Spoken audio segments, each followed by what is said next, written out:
Hello students, good morning. Last video में हमने कुछ कंसेप्ट स्टडी किए थे मैक्रो इकोनॉमिक्स के। आज फिर रिमेनिंग कंसेप्ट को स्टडी करेंगे। क्लियर?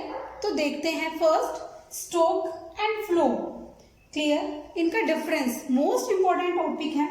एग्जामिनर आपसे एग्जाम में पूछ सकता है, स्टॉक फ्लो के कुछ एग्जाम्पल्स दे के पूछ सकता है कि कौन सा है, ये स्टॉक है या फ्लो है, या फिर डिफरेंस भी पूछा जाता है एग्जाम में। तो स्टार्ट करते हैं। देखिए स्टॉक क्या है और फ्लो क्या है। फर्स्ट इज मीनिंग, तो मीनिंग से ही स्टार्ट करते हैं। Stock it measures the value of a variable at a point of time.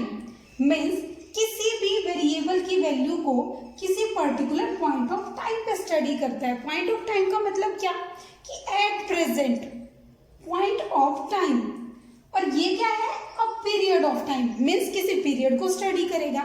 जैसे ये कह दे कि इस टाइम से इस टाइम 1 मार्च से 31 दिसंबर तक, मीन्स वो क्या हो गया, एक पीरियड हो गया ना, कि 9 मंथ्स का एक पीरियड हो गया। आपने स्टार्ट किया उसे 1 अप्रैल टू 31 मार्च, तो 9 मंथ्स का पीरियड हो गया। उस पीरियड को क्या बोलेंगे, फ्लो। बट किसी पर्टिकुलर पॉइंट ऑफ टाइम की बात कह दे सपोज ये बोले कि 31 मार्च को ये वैल्यू थी, तो उसे क्या बोलेंगे, वो क्या है आपका स्टॉक। क्लियर? एग्जाम्पल के थ्रू आप समझ सकते हैं। सपोज सबसे पहले एग्जाम्पल पे ही आते हैं। वाटर इन ए टैंक, कहे कि टैंक में वाटर है, तो वो क्या होगा आपका स्टॉक, कि भाई एट प्रेजेंट टैंक में इतना वाटर है। किसकी बात हो रही है, एक पर्टिकुलर पॉइंट ऑफ टाइम की बात हो रही है। बट अगर कहते हैं water in a river, river में वाटर क्या होगा, फ्लोइंग होगा, वो चलता रहेगा, कभी कम कभी ज्यादा। दैट्स वाई उसे क्या बोलते हैं आप, फ्लो बोलते हैं। क्लियर? और एग्जाम्पल आप ले सकते हैं। सपोज कैपिटल, कैपिटल किसका एग्जाम्पल होगा, स्टॉक का, क्योंकि कैपिटल क्या होगी आपकी, फिक्स होगी किसी पर्टिकुलर पॉइंट ऑफ टाइम पे। बट अगर हम बोले कैपिटल फॉर्मेशन, अब कैपिटल फॉर्मेशन क्या है, फ्लो है। क्यों? क्योंकि कैपिटल का फॉर्मेशन तो होता रहेगा, कभी कम कैपिटल होगी कभी ज्यादा होगी, तो वो किसका एग्जाम्पल हो जाएगा, फ्लो का। इसके अलावा कोई और एग्जाम्पल भी आप ले सकते हैं। Suppose bank deposits, bank deposit, bank में आपने पैसे जमा करवाए, वो क्या है आपका स्टॉक। अगर आपने 1 लाख रुपीज जमा करवाए हैं तो वो आपके एज इट इज 1 लाख रहेंगे। और अगर बात करें उस कैपिटल के इंटरेस्ट की, तो वो क्या होगा आपका फ्लो। क्यों? क्योंकि उस पर इंटरेस्ट लगता रहेगा और वो इंटरेस्ट कम या ज्यादा होता रहेगा, उसके रेट्स चेंज होते रहते हैं। आई थिंक क्लियर होगा। और एग्जाम्पल दूं, और एग्जाम्पल देख लीजिए। Suppose population of a country क्या है, स्टॉक। बट अगर बात करें नंबर ऑफ बर्थ्स, वो क्या है आपका फ्लो, क्योंकि बर्थ्स तो कम या ज्यादा होते रहते हैं। और पॉपुलेशन की बात करें तो वो क्या है, एक पर्टिकुलर टाइम पे, पर्टिकुलर पॉइंट ऑफ टाइम पे, कि आज इतनी पॉपुलेशन है, वो किसका पार्ट माना जाएगा आपका स्टॉक का। आई थिंक क्लियर होगा। डिफरेंसेस में और देख लेते हैं। Time dimension, no time dimensional, ये टाइम डायमेंशनल नहीं है। क्यों? क्योंकि एक पर्टिकुलर पॉइंट ऑफ टाइम की बात करते हैं, और ये तो टाइम डायमेंशनल है। इसके तो मीनिंग से ही आपको पता चल रहा है। इम्पैक्ट, स्टॉक इम्पैक्ट करता है फ्लो को और फ्लो इम्पैक्ट करता है स्टॉक को, मीन्स दोनों both are interrelated with each other. Clear? After that देखिए depreciation, depreciation is also called consumption of fixed capital. मैं अपनी लास्ट वीडियो में जब मैंने आपको नेशनल इनकम का income expenditure value added method बताया था, दैट टाइम ऑलरेडी आपको बता चुकी हूँ कि डेप्रिसिएशन को और क्या बोलते हैं, कंजप्शन ऑफ फिक्स्ड कैपिटल भी बोलते हैं। देखिए मीनिंग क्या है, continuous fall in the value of fix asset. जब आपके फिक्स एसेट्स की वैल्यू कॉन्टिन्यूस फॉल होती जाती है तो उसे क्या बोला जाता है, depreciation. For example plant and machinery है, आज आपने प्लांट एंड मशीनरी परचेज की, fix assets plant and machinery, building, all of these are the examples of fix assets. आप देखिए जब इनकी वैल्यू कंटिन्यूस डिक्लाइन होती जाती है या कंटिन्यूस फॉल होती जाती है तो उसे डेप्रिसिएशन बोलते हैं। सपोज प्लांट एंड मशीनरी है, ये बिल्डिंग है, आपने परचेज की, जैसे जैसे आप उसे यूज करते जाते हैं उसकी वैल्यू में कुछ ना कुछ कमी आती है, कोई भी एग्जांपल, कोई भी फिक्स एसेट ले लीजिए। सपोज आपने बाइक परचेज की, कार परचेज की, तो आज आप उसे जितने की परचेज कर रहे हैं, आफ्टर 10 डेज और 15 डेज आप उसे सेम वैल्यू पे सेल आउट नहीं कर सकते। कुछ ना कुछ उसकी वैल्यू में डिक्लाइन आ जाता है, और उसी डिक्लाइन को क्या बोलते हैं आप? डेप्रिशिएशन बोलते हैं। आफ्टर दैट देखिए एक डिफरेंस, दैट इज डेप्रिशिएशन से रिलेटेड एक टर्म है ऑब्सोलिसेंस। ऑब्सोलिसेंस क्या होता है?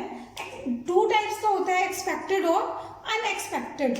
ऑब्सोलिसेंस होता है अप्रचलन, हिंदी में इसे अप्रचलन बोलते हैं। मीन्स क्या कि कोई भी फिक्स एसेट है, अब वो उसका प्रचलन नहीं रहा मार्केट में, अब उसे लोग पसंद नहीं करते। ये 2 टाइप्स का हो सकता है, एक्सपेक्टेड और अनएक्सपेक्टेड। एक्सपेक्टेड क्या होगा कि आपको पता है कि कुछ टाइम पीरियड के बाद टेक्नोलॉजी में चेंज आएगा और हमारी एसेट की वैल्यू मार्केट में डिक्लाइन होगी, वो एक्सपेक्टेड होगा। क्लियर? अनएक्सपेक्टेड आपको नहीं पता कि वैल्यू डिक्लाइन होगी, एकदम से कोई भी नेचुरल कैलेमिटी आ गई। क्लियर? तो नेचर की वजह से कोई भी प्रॉब्लम अराइज हुई तो उसकी वजह से जो फिक्स एसेट्स की वैल्यू डिक्लाइन होती है उसे क्या बोलते हैं? Unexpected obsolescence. क्लियर? तो यहीं से एक डिफरेंस हो गया, change in technology. Expected obsolescence होता है due to change in technology, और अनएक्सपेक्टेड ऑब्सोलिसेंस होता है due to natural calamity. Second, part of depreciation. Expected obsolescence is a part of depreciation, but unexpected obsolescence is not a part of depreciation, it is a capital loss। इसे क्या नाम देंगे? जब भी natural calamity की values की वजह से आपकी फिक्स एसेट की वैल्यू डिक्लाइन होती है तो उसे क्या नाम दिया जाता है? कैपिटल लॉस का। Clear? Third is managed. Expected obsolescence is managed through depreciation reserve fund. Means इसे मैनेज करने के लिए आप क्या बनाते हैं? डेप्रिशिएशन रिजर्व फंड जनरेट करते हैं, एक फंड बनाते हैं और वहीं पे कुछ अमाउंट उस रिजर्व में ट्रांसफर करते रहते हैं, ताकि आप एक पर्टिकुलर टाइम पीरियड के बाद जब आपके फिक्स एसेट की वैल्यू घट के 0 रह जाए, दैट टाइम आप उसे रिप्लेस कर सके उस रिजर्व के पैसे से। Unexpected obsolescence is insured through insurance of fix asset. इसे कैसे मैनेज किया जाता है? आप फिक्स एसेट्स का इंश्योरेंस कर देते हैं। जब आप इंश्योरेंस करवा देते हैं तो उस इंश्योरेंस के पैसे से आप उस पर्टिकुलर फिक्स एसेट को रिप्लेस कर सकते हैं। क्लियर?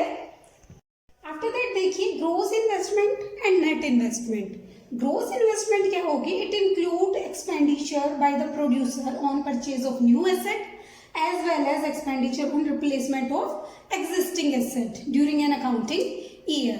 Means प्रोड्यूसर अगर कोई भी एक्सपेंडिचर करता है या तो किसी न्यू एसेट को परचेज करने में, परचेज ऑफ न्यू एसेट, या फिर एक्सपेंडिचर करता है on replacement of existing asset. जो एसेट ऑलरेडी उसके पास थी वो डैमेज हो गई, अब उसे न्यू बाय करनी है, दैट मीन्स क्या? रिप्लेस करनी है। तो इसके अंदर ग्रोस इन्वेस्टमेंट में आपकी न्यू एसेट पे कोई एक्सपेंडिचर हो रहा है तो वो, प्लस रिप्लेस किया जा रहा है किसी एग्जिस्टिंग एसेट को, वो किसी पर्टिकुलर अकाउंटिंग ईयर में, both are considered in gross investment. Clear? But net investment में क्या होगा? सिर्फ आपकी न्यू एसेट जो आप परचेज कर रहे हैं that will be considered, not the replacement of existing asset. Clear? ये मैं ऑलरेडी आपको न्यूमेरिकल्स में बता ही चुकी हूँ कि अगर आपको ग्रोस से नेट पे जाना है तो क्या करते थे? ग्रोस में से आप डेप्रिशिएशन माइनस कर देंगे तो आपका क्या आ जाता था? नेट। तो वही हो गया। रिप्लेसमेंट का मतलब क्या है?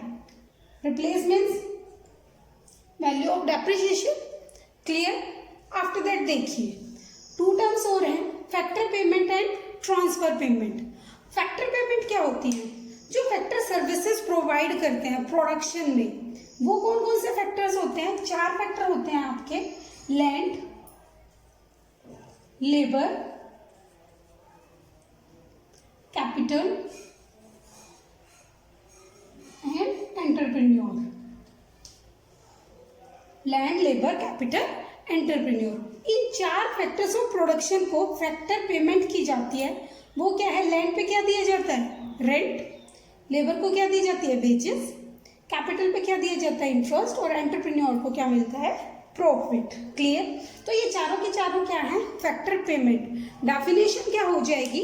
The payment for services rendered to the production units by the owners of factors of production is known as factor payment. Clear? After that transfer payment. Transfer payment को मैं आपको न्यूमेरिकल्स में भी बताया था मैंने आपको, यूनिलेटरल ट्रांसफर भी बोलते हैं या फिर वन साइडेड ट्रांसफर भी बोलते हैं. यूनिलेटरल या फिर one sided transfer means for example के लिए आप क्या कह सकते हैं, old age pension. Government old age person को पेंशन देती है, इन रिटर्न उनसे कुछ भी नहीं लेती. या फिर स्कॉलरशिप दी जाती है स्टूडेंट्स को, रिटर्न में स्टूडेंट्स गवर्नमेंट को कुछ भी नहीं देते. सब्सिडी या कोई ग्रांट वगैरह प्रोवाइड की जा रही है. बाय डेफिनेशन अगर आप कहें any payment for which no services is rendered, जिसके बदले में कोई भी सर्विस प्रोवाइड नहीं की जाती बट हमें कोई ना कोई अमाउंट मिलता है, उसे क्या बोलते हैं, transfer payment. Clear? Okay. After that देखिए market price and factor cost in the last topic of this chapter. Market price क्या होगा? Market price are the prices as paid by the consumer. देखिए मार्केट प्राइस मीन्स ऐसा price जो market में है. Clear? तो वो प्राइस जो पे किया जाएगा किसके द्वारा, कंज्यूमर्स के द्वारा. मीन्स जो कंज्यूम करने वाले हैं, जो उस प्रोडक्ट को बाय कर रहे हैं और जिस प्राइस पे वो बाय कर रहे हैं वो क्या है, मार्केट प्राइस. फॉर्मूला वाइज कहें तो market price is equal to factor cost plus net indirect taxes. और नेट इनडायरेक्ट टैक्सेस के बारे में मैं आपको बता ही चुकी हूँ, indirect taxes minus subsidy. And factor cost क्या होगी? Factor cost refers to the prices of products as received by the producer. Factor cost means जो कॉस्ट आई वो रिसीव करेंगे कौन, प्रोड्यूसर. क्लियर? तो factor cost and market price. And in the same way अगर कहें कि फैक्टर कॉस्ट का फॉर्मूला आपको बनाना है तो कैसे बनाएंगे, सेम रिवर्स कर देंगे. मार्केट प्राइस में से NIT नेट इनडायरेक्ट टैक्सेस को आप माइनस कर देंगे तो आपकी क्या आ जाएगी, फैक्टर कॉस्ट. क्लियर? तो मिलते हैं जल्द ही एक नई वीडियो के साथ. तब तक के लिए गुड बाय.